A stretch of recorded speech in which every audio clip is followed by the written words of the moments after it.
Hello everyone, আসসালামু আলাইকুম। আজকে নিয়ে আসলাম হালিম রেসিপি।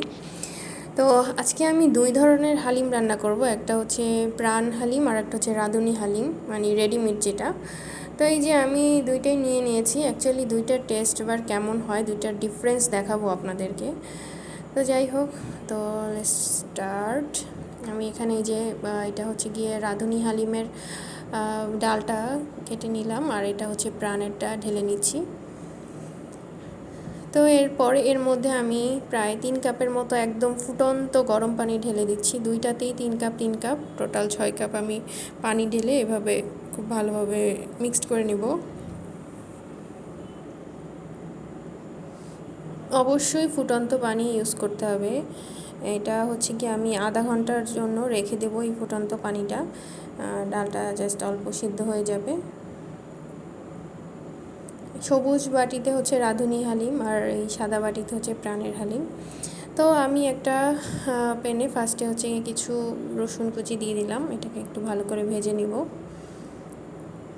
একটু ব্রাউন ব্রাউন কালার চলে আসলে এখানে আমি পেঁয়াজ কুচি অ্যাড করে দিব।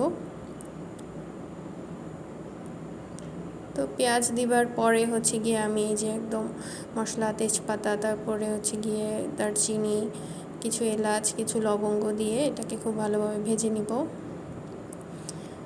ভেজে নেওয়ার পর এখানে আমি স্বাদ মতো লবণ ইউজ করব। দেন হচ্ছে গিয়ে 2 টেবিল চামচের মতো মরিচের গুঁড়া ইউজ করলাম। মরিচটা হচ্ছে আপনাদের উপর ডিপেন্ড করবে, যে যেরকম ঝাল খান সেরকম দেবেন। আর এখানে আমি দেখতেই পাচ্ছেন 2 টেবিল চামচের মতো আদা বাটা, 2 টেবিল চামচ রসুন বাটা, আর হচ্ছে গিয়ে পিঙ্ক কালার যেটা, ওটা হচ্ছে পেঁয়াজ বাটা। এগুলো সব বরফ করা ছিল, তো ওই অবস্থাতে আমি দিয়ে দিলাম। এটাকে খুব ভালোভাবে এখন কষাবো। আমি আজকে গরুর হালিম রান্না করব। তো এই যে দেখতেই পাচ্ছেন আমি একদম পিস পিস করে ছোট ছোট করে গরুর মাংসগুলো কেটে নিয়েছিলাম। তো সেটাই দিয়ে দিলাম। দিয়ে এটাকে এখন ভালোভাবে কষাতে হবে। আমি প্রায় আধা ঘন্টা আর 40 মিনিটের মতো এটাকে কষিয়ে একদম রান্না করে নিব। মানে মাংসটা একদম সিদ্ধ করে নিব খুব ভালোভাবে, যাতে এটা খেতে খুব মজা হয়। মুরগির মাংস দিয়েও করা যায় হালিম, তবে আমার কাছে মুরগির মাংসটা ভালো লাগে না। আমি গরুর মাংসই প্রেফার করি হালিমের জন্য। তো এরকম আমি ঢাকনা দিয়ে এখন রান্না করব। এরপরে হচ্ছে কি এই যে হালিমের সাথে যে মশলাটা থাকে, তো প্রাণেরটার মধ্যে আমি প্রাণেরটা দিয়ে দিলাম, আর রাঁধুনিরটার মধ্যে আমি রাঁধুনিরটা দিয়ে দিলাম। আমি কিন্তু মাংসটা কষানোর পর দুইটা কড়াইতে দিয়ে দিয়েছি, দুইটা রান্না করার জন্য। একটা হচ্ছে প্রাণেরটা দিয়ে দিলাম, প্রাণের মশলা প্রাণের মধ্যে, আর একটা হচ্ছে রাঁধুনির মশলা রাঁধুনির মধ্যে দিয়ে দিয়েছি। তো এটা এখন আমি দুইটা কড়াইতেই রান্না করব, যেহেতু দুইটার টেস্ট কীরকম আসবে আমি এটা দেখার জন্যই মেইনলি দুইটা কড়াইতে নিয়ে নিয়েছি। তো এই যে খুব ভালোভাবে কষিয়ে নিচ্ছি।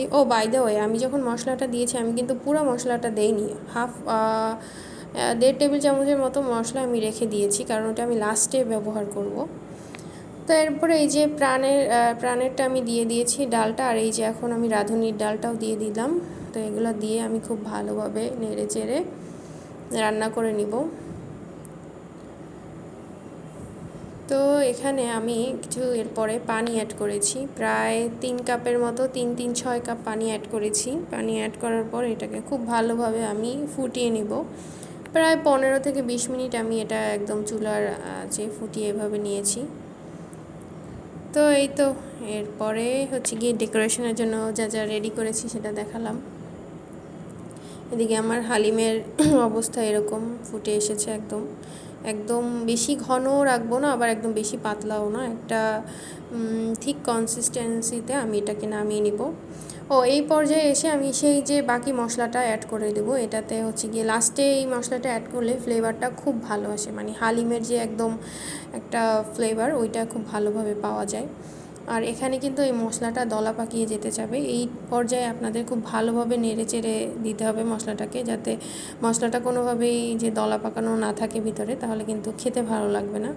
চেষ্টা করবেন সবগুলো একদম ভালোভাবে মিক্সড করে দিতে। তো এই যে প্রাণেরটার মধ্যে আমি প্রাণের মশলাটা দিয়ে দিলাম, পরে খুব ভালোভাবে নেড়ে চেড়ে এরপরে চলে এসেছি বাগার দিতে। আমি হালিমে একটু বাগার ব্যবহার করি। এখানে আমি তেলের মধ্যে কিছু রসুন কুচি, একটু হচ্ছে গিয়ে পাঁচফোড়ন আর হচ্ছে 2টা শুকনো মরিচ দিয়ে একটু ভেজে টেজে হালিমের মধ্যে দিয়ে দিলাম। দেন হচ্ছে গিয়ে বেরেস্তা করতে চলে এসেছি। এই তো বেরেস্তা করার রেসিপি তো আপনারা সবাই জানেন, এটা নাই বলি। পেঁয়াজ কুচি দিয়ে এই যেরকম ভাজা ভাজা করে উঠিয়ে নিয়েছি। এরপর আসছি ডেকোরেশনে।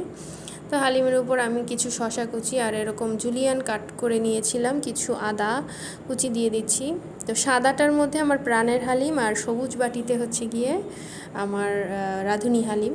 তো এরপর কিছু ধনিয়া পাতা দিয়ে এভাবে ডেকোরেশন করে নিয়ে তো তার উপর কিছু কাঁচামরিচ দিলাম আর হচ্ছে গিয়ে 2টা লেবু দিয়ে টেনটেনা আমার হালিম রেডি। আমি রেটিং দিব খাওয়ার পর আমার যেটা মনে হলো যে প্রাণেরটার থেকে রাঁধুনিটার থেকে প্রাণের হালিমের টেস্টটা বেশি ভালো লেগেছে আমার কাছে। জাস্ট 9.5 দিব প্রাণকে, আর রাঁধুনিকে 9.2 দিব। খুব বেশি ডিফারেন্স না, বাট ভালো লেগেছে আমার প্রাণেরটা বেশি। তো যাই হোক, আপনারা বাসায় এভাবে ট্রাই করবেন। Thanks for watching, keep supporting my channel. আল্লাহ হাফেজ।